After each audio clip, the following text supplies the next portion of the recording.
When time steals our years away, shall steal our pleasures too. The memory of the past will stay, and half our joys renew.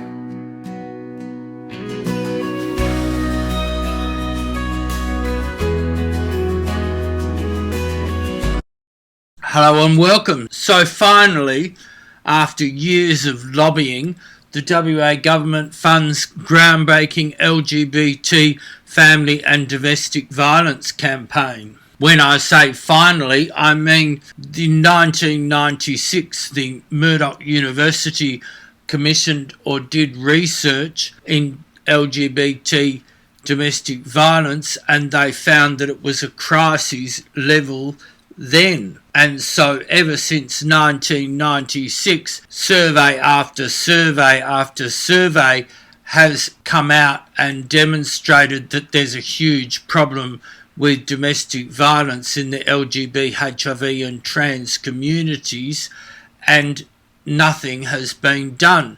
It's a particularly big concern in HIV because HIV status can be used as a weapon, and it's also the meth crisis, which is fueling domestic violence in all communities. In my role as the convener of the HIV Consumer Alliance of Western Australia, I have been lobbying on behalf of our constituents to have awareness campaigns and support services for LGBT, HIV and trans community people to be delivered and implemented. During that time, at the Pride Fair Day, I was speaking to Rainbow Labor members and they were screaming at me, and the Greens MLCs were screaming at me. It was disgusting, their behaviour. I've had meetings with the Power, the peak body representing positive people in Western Australia, and I was screamed at there when I was trying to raise awareness after a young person had suicided because of domestic violence. I was at the Health Consumers Council speaking to a board member of the AIDS Council, and that person found it was more important to criticise my involvement with Gays for Trump rather than sticking to the issues of domestic violence and HIV policy that we were discussing. I've tried speaking to the CEOs of the WA AIDS Council. I've tried speaking to WACAFI. I've tried speaking to all of these organisations that go to Fair Day that are involved in these kinds of events. I've spoken to the Health Consumers Council, and quite frankly, I was treated like shit by them, as well as Anglicare. I was treated like shit by them as well when we were asking for assistance for a member who was involved in currently being abused at the time it was. So all I'm saying is that while there's a quick, oh shit, we better get our ducks in line going on here, the fact is all of these organisations have a track record of refusing to do anything about domestic violence because it means speaking about men and male victims of domestic violence. So it will be interesting to see whether the campaign actually mentions men and whether it details the real statistics and whether it calls for real support services for people affected, including men. I'm of the opinion that people that create the problem shouldn't be then given the job of fixing the problem, because the AIDS Council's culture of enabling the drug culture through their dance parties for AIDS, etc., they have actually contributed to developing the meth culture, which is directly linked to domestic violence. Just a note on terminology, I use the terms LGBT, HIV and trans community because that's the most inclusive way to describe the function, and it avoids all of the undemocratic political neo-Marxist bullshit that they impose on the community. And as for the sister brothers and sister girls, I have nothing against them. I, in fact, was at the Power AGM calling for Indigenous representation, along with trans reps and heterosexual reps and reps for every demographic group. And the Power, which is NAPWA's peak body for HIV in WA, they refused to even discuss it.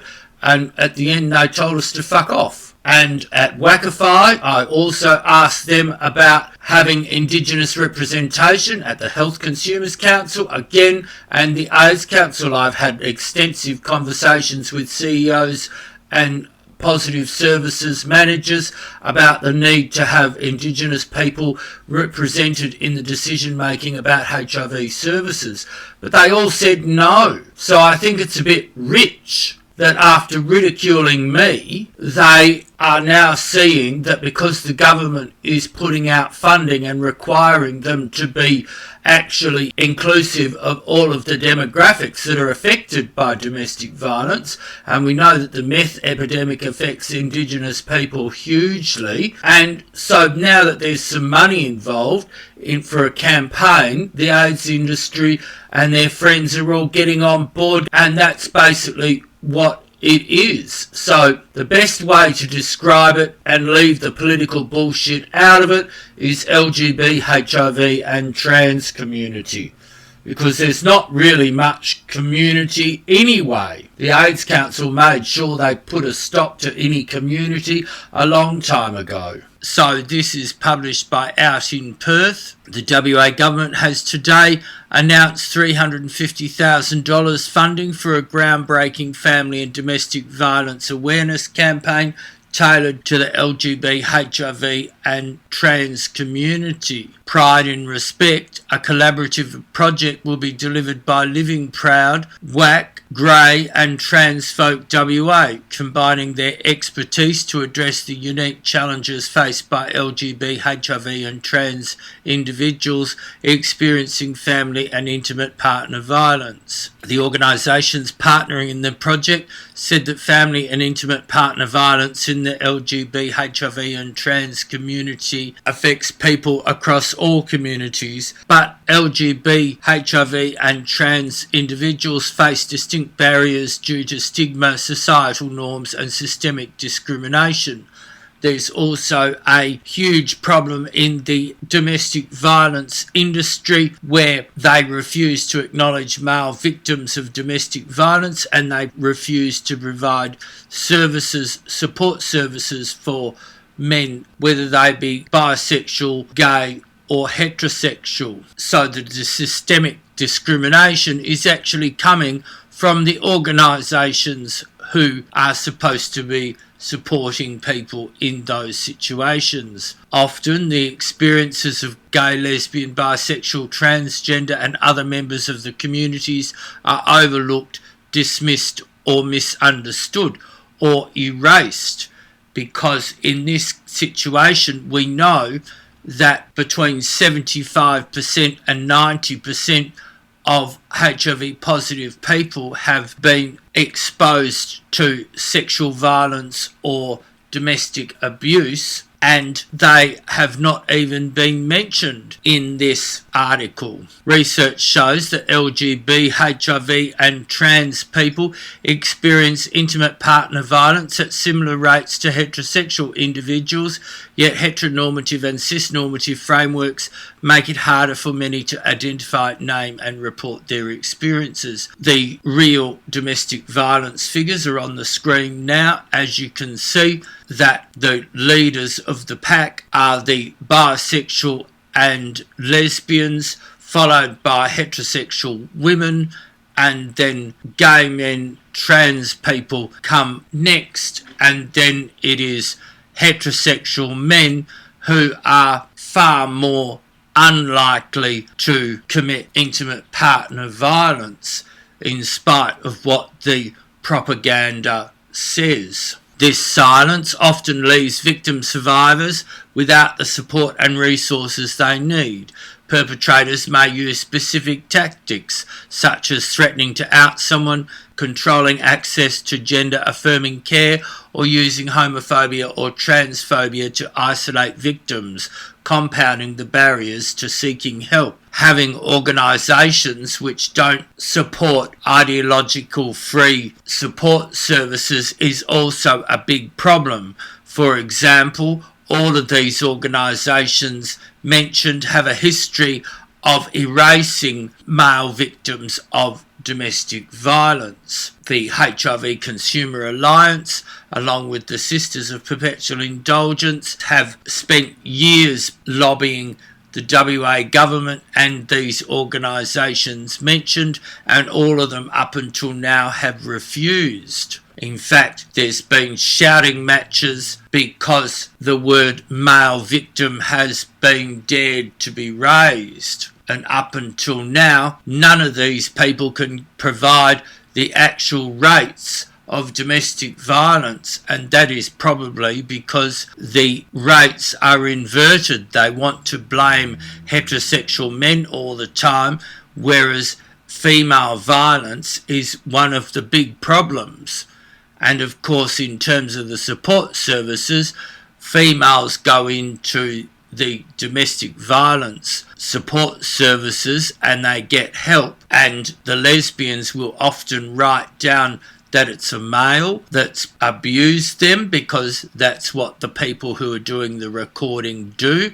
I know this because of whistleblowers in the industry have contacted the HIV Consumer Alliance and the sisters and said this is what is happening. And from personal experience and also from witnessing what's gone on in the community, men are most often forced to shut up and they are ignored or they are mistreated by organisations that are supposed to be providing support and care. The AIDS Council has refused many times to do anything to help positive people who have been abused, and so I think it's a bit rich that the people that are involved in mistreating people by denying them services are now going, all right, we're going to be the fabulous people who are going to fix everything. The announcement came in the middle of the 16 Days in WA campaign, which highlights campaigns to tackle domestic violence in all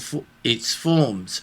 Prevention of Family and Domestic Violence Minister Sabine Winton said the government's commitment to tackling the issue was long-standing. The Cook government's commitment to addressing family and domestic violence is long-standing, Winton said. Every person in our community has the right to live free from violence, regardless of sexual orientation or gender identity. Initiatives such as Pride in Respect will play a crucial role in raising awareness and helping to stop violence before it starts.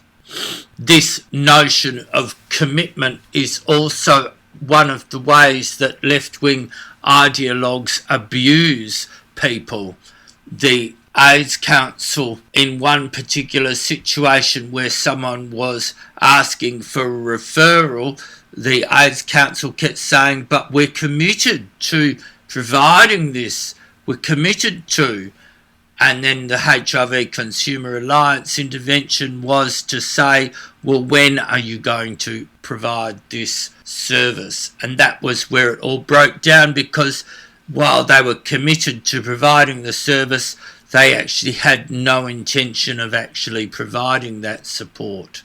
And so this is why the government has been forced into dealing with this from the weight of public pressure, because the government might be committed to addressing family and domestic violence, but are they willing to provide support services to help men who are suffering from violence? And are they going to do anything to address the meth crisis, which is the root cause of so much homelessness, domestic violence and crime? Right, well, that's lovely. I'm glad to see that as the election campaign gets underway, that there's going to be a bit of action on this front, and let's hope that the funding is secured and in place before the election, because there's no guarantee that the next government will actually honour this commitment, especially if they are not the same party that's in government now. We appreciate everyone who watches our videos. Please like, share, subscribe. For more information on the HIV and domestic violence, go to the HIV Consumer Alliance of Western Australia's Facebook page. In the photos section, you'll be able to see some of the work that's been done. Thank you for watching, and I'll see you next time. Bye bye. When time steals our years away, shall steal our pleasures too. The memory of the past will stay, and half our joys renew.